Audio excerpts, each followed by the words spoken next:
Alhamdulillah, sampai. Memang dekatlah tempat ni. Susah juga mau turun.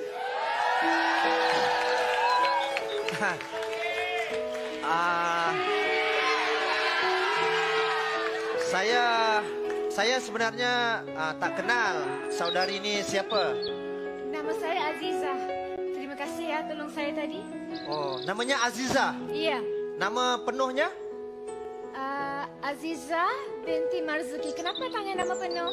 Oh, Aziza binti Marzuki. Iya.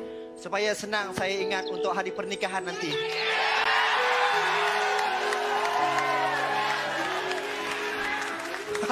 Nama kamu apa? Nama saya Amran bin Jeremy. Amran. Amran bin Jeremy. Terima kasih anak ini dia RM5 ya. RM5. Terima kasih tak perlu banyak. susah. Saya tolong ikhlas tadi. Tak saya apa, ambil aja. tak payahlah. Janganlah. Ambil. Saya ikhlas.